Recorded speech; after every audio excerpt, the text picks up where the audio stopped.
नमस्कार दोस्तों, आपके अपने YouTube चैनल सरकारी योजना मंच पर एक और नए वीडियो पर हार्दिक स्वागत। दोस्तों, इस वीडियो में बात करने वाले हैं जयपुर विकास प्राधिकरण द्वारा हाल ही में शुरू किया गया जेडीए का ई पट्टा का ऑनलाइन पंजीकरण के संबंध में। साथ ही जयपुर विकास प्राधिकरण द्वारा एक नई पहल की गई है। इसमें ई पट्टा पंजीकरण किए जाने की प्रक्रिया ऑनलाइन कर दी गई है। तो साथियों, आप ऑनलाइन माध्यम से ई पट्टा जारी होने के बाद उसका ई पंजीकरण किया जा सकता है। जो साथियों, आप घर बैठे अपने मोबाइल से, फ़ोन से या किसी भी नज़दीकी ई मित्र से आप ऑनलाइन आवेदन करवा सकते हैं। ऑनलाइन कैसे करें, इसके लिए ए टू जेड प्रोसेस इस वीडियो में बताया जाएगा, जिससे दोस्तों आपको ई पट्टा पंजीकरण किए जाने की सारी प्रक्रिया आप सही तरीके से समझ सके। साथियों, हाल ही में जयपुर विकास प्राधिकरण द्वारा गंगा विहार, यमुना विहार और सरस्वती विहार आवास योजनाओं के साथ ही अन्य आवास योजनाओं का जो भी ई पट्टे जारी किए जा रहे हैं, ई पट्टा पंजीयन ऑनलाइन माध्यम से होगा। तो साथियों, ये प्रक्रिया आपको समझना जरूरी है, जिससे आप आसानी से ई पट्टा का पंजीयन करवा सके और अपना पट्टा ऑनलाइन माध्यम से प्राप्त कर सके। तो साथियों, इसकी ए टू जेड प्रक्रिया के बारे में बात करेंगे, किस प्रकार से ऑनलाइन आवेदन कर सकते हैं और कैसे इस पर ऑनलाइन आवेदन करना है। इसलिए वीडियो को पूरा अंत तक देखें।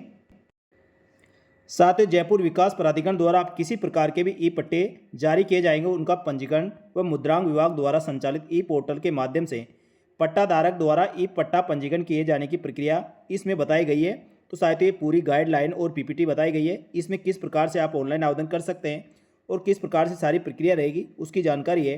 तो एक एक करके अपन सभी पॉइंटों की बात करेंगे।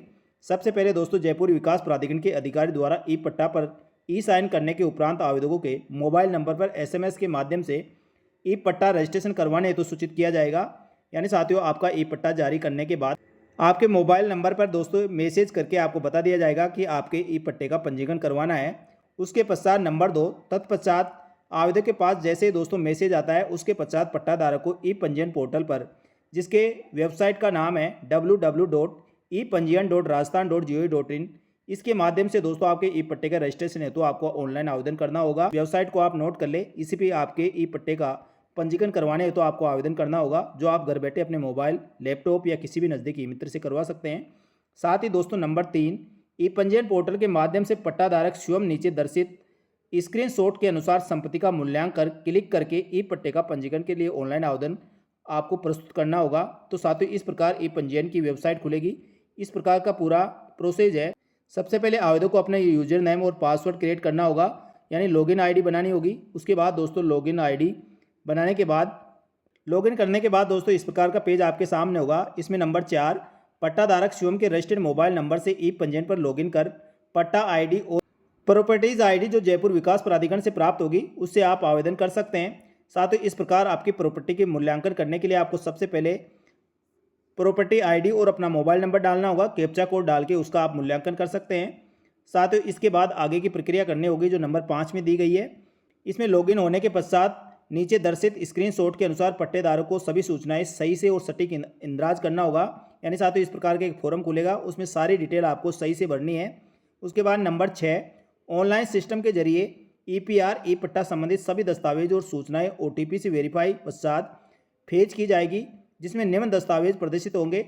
साथियों, ये सब फॉर्म भरने के बाद आपको अपने मोबाइल नंबर पर एक ओटीपी आएगी। ओटीपी से भेज करने के बाद ये चीज़ें आपको दिखाई देगी। इसमें ई पट्टे की कॉपी होगी, साइड में प्लान होगा, आवंटन व ऑक्शन की कॉपी होगी और सभी प्रकार के चेन डॉक्यूमेंट होंगे। तो साथियों, ये सब चेक करने के बाद आपको इस प्रकार की लिस्ट होगी, इसमें सभी चीज़ें दिख जाएगी।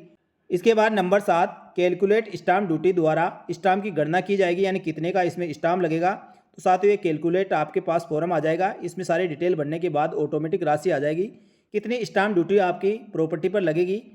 स्टाम्प ड्यूटी गणना उपरांत आपको नंबर 8 पॉइंट में गणना उपरांत process for the party detail पर क्लिक करके आप पट्टेधारक एवं गवाह की सूचना का इंदराज नीचे दर्शाए गए स्क्रीनशॉट के अनुसार पट्टाधारक को स्वयं ऑनलाइन माध्यम से करना होगा।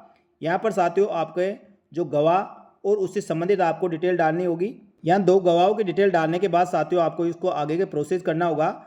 इसमें नंबर 9 पॉइंट में दोस्तों process the party of detail, इसकी प्रक्रिया पूर्ण होने के पश्चात आवेदक को पेमेंट बटन पर क्लिक करके पट्टाधारक स्टाम्प ड्यूटी और अन्य फीस का भुगतान दस्तावेज फाइनलाइज कर आवश्यकता अनुसार टाइम स्लॉट बुक करके ई पट्टा पंजीयन संबंधित उप पंजीयन कार्यालय में आपको उपस्थित होना होगा।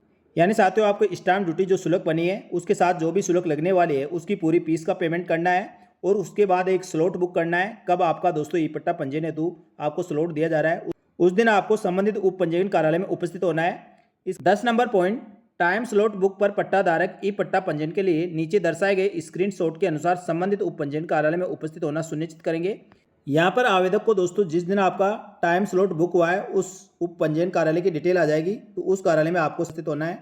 एक बार टाइम स्लॉट बुक होने के बाद पट्टाधारक दस्तावेज में किसी प्रकार का संशोधन या परिवर्तन नहीं कर पाएगा, इस चीज़ का ध्यान रखें। इसके बाद पॉइंट नंबर 11, संबंधित उप पंजीयन में उपस्थिति के पश्चात उप पंजीयन अधिकारी द्वारा ई-केवाईसी के माध्यम से पट्टाधारक और गवाहों की फोटो, अंगूठे के निशान, ई-केवाईसी प्रक्रिया पूर्ण की जाएगी।